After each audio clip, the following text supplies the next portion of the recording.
आजही ते रांजण एकदम चांगल्या अवस्थेमध्ये आपल्याला पाहायला मिळतंय।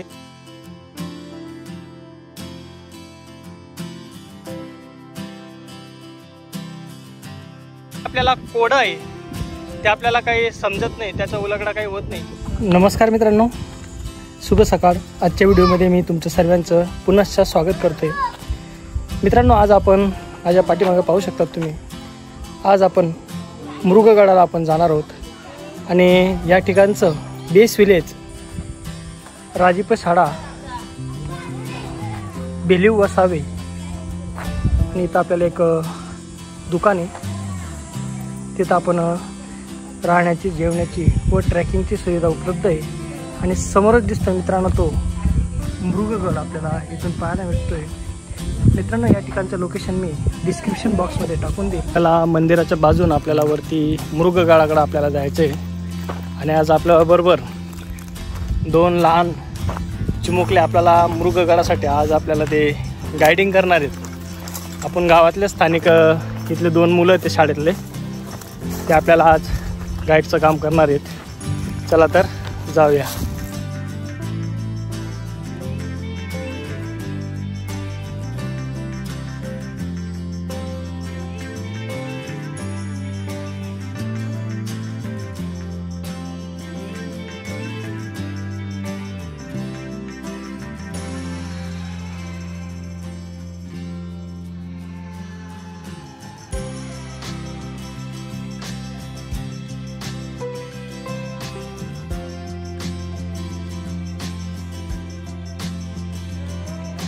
ही पाहू शकतो मित्रांनो आपण, ही खूप मोठी अशी आतमध्ये खोल अशी गुहा आहे।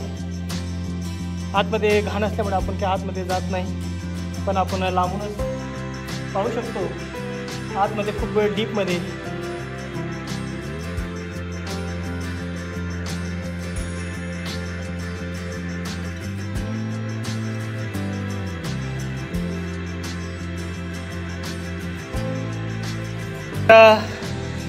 मित्रांनो, आपण मृगगडाच्या पायथ्याच्या थोडं वरती आपल्याला ही गुहा दिसते। आतमध्ये खूप खोल आहे, आपण आतमध्ये जाऊ शकत नाही, पण खूप आतमध्ये लांब आहे आणि आतमध्ये खूप घाणेरड्या पक्ष्यांचा वास येतोय, त्याच्यामुळे आपण काय आतमध्ये जाऊ शकत नाही।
तर अशा प्रकारे मित्रांनो आपण मृगगडावरची गुहा आपण या ठिकाणी पाहतोय।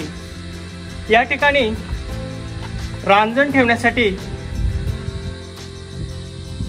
जागा करून ठेवली आहे आणि त्याच्या मागे आपल्याला भव्य दिव्य अशी गुहा आपल्याला पाहायला मिळते। इथलं दुर्गप्रेमींचे मी खरंच आभार व्यक्त करतो। त्यांच्या सहकार्याने मागील आठवड्यात पूर्ण या गुहेतील पूर्ण घाण काढली गेली।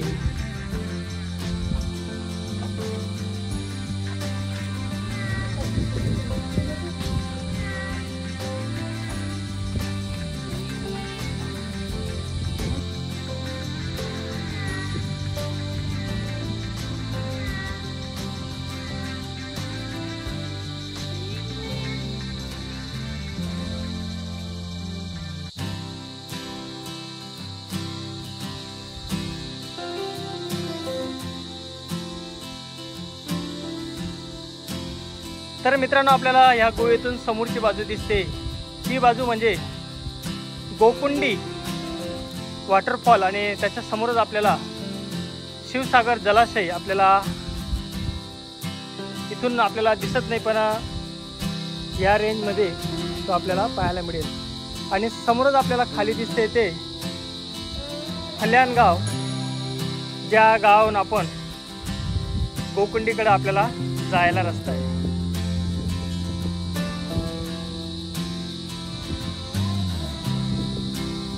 तर मित्रांनो गुहेच्या वरतीच आपल्याला चिमणीनं छोटंसं आपलं एक गर्त केलेलं आहे, आपण ते पाहू शकतो। आणि त्या मातीच्या घाटामध्ये छान प्रकारे अंडी दिलेली आहे।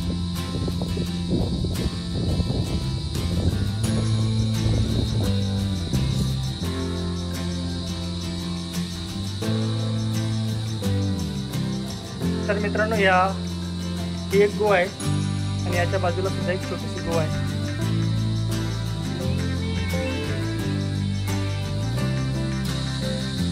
हे सह्याद्री कसा दिसत होता रे माझा राजा।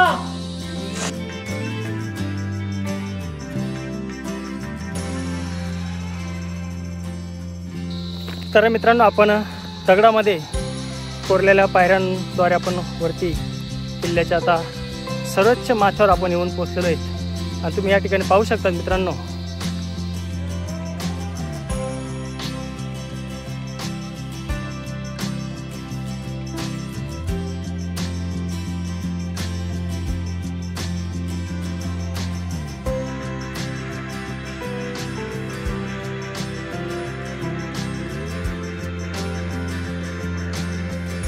तर मित्रांनो आता आपण पायऱ्या चढून वरती आलो। वरती आल्यावर आपण सर्वात जाताना देवीची मंदिर दिसतो। तिथं आपण वाटेने चप्पल काढून तिथं आपण येऊन या भवानी मातेचं बहीण तिचं आपण दर्शन घेतो।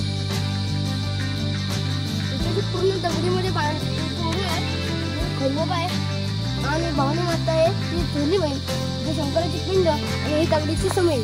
हे पूर्ण पहिले इथं काहीच नव्हतं पत्राचं। आमच्या गावातल्यांनी वर पत्रावर चढून वेल्डिंग मारून वर चढवली आणि भवानी मातेच्या सावलीसाठी केलेले।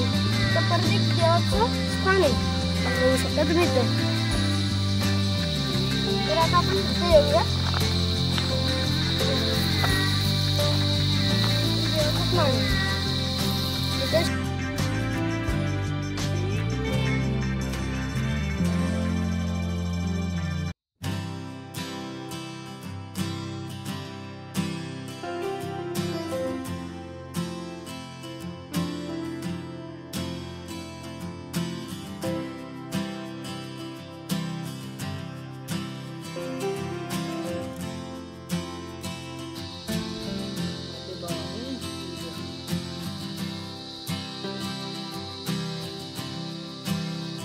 तर मित्रांनो आपण आता गडावरील भवानी मातेची थोरली बहीण यांचं आपण दर्शन घेतलंय। आता आपण पुढच्या ठिकाणी आपण आता जातो।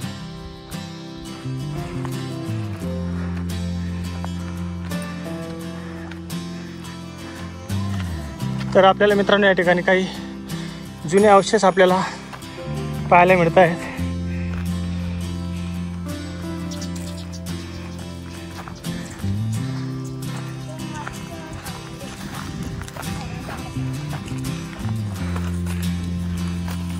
तर मित्रांनो, आपल्याला या ठिकाणी एक जुन्या इमारतीचा आपल्याला या ठिकाणी अवशेष आपल्याला दिसतंय आणि समोरच आपल्याला एक जुनी वास्तू जी दगडामध्ये कोरलेलं रांजण आपण इथं पाहतोय.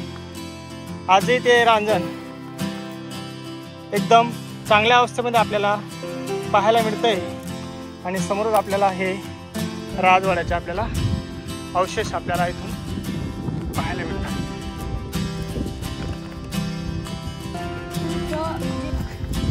तर आपण इथं जुनी इमारत आपण पाहिली मित्रांनो. आता आपण पुढे जाते. पुढे आपल्याला अजून काही वास्तू आपल्याला पाहायला मिळतील. तर मित्रांनो, इमारतीच्या समोरच आपल्याला इथं एक अजून पाण्याचा टाका आपल्याला दिसतंय.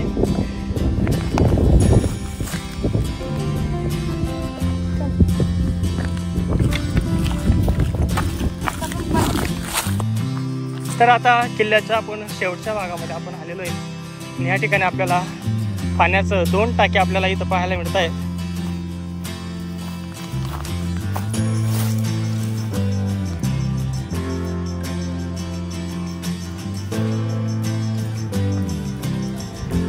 आणि हे खांब गाडण्यासाठी जेणेकरून याच्यामध्ये बांबू घालून या पाण्यावर तो पळसाची पानं आच्छादले जायचे, जेणेकरून या कुंड्यातलं पाणी खराब होता कामा नये.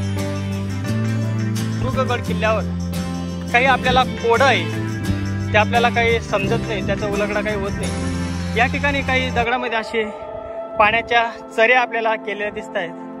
त्या चऱ्या कशासाठी केलेल्या असाव्यात ते आपल्याला कळत नाही. जर तुम्हाला नक्कीच माहिती असेल तर नक्कीच ते तुम्ही कमेंट्स बॉक्समध्ये सांगा, म्हणजे जेणेकरून आपले इतिहासप्रेमींना त्याची अधिक माहिती आपल्याला मिळेल.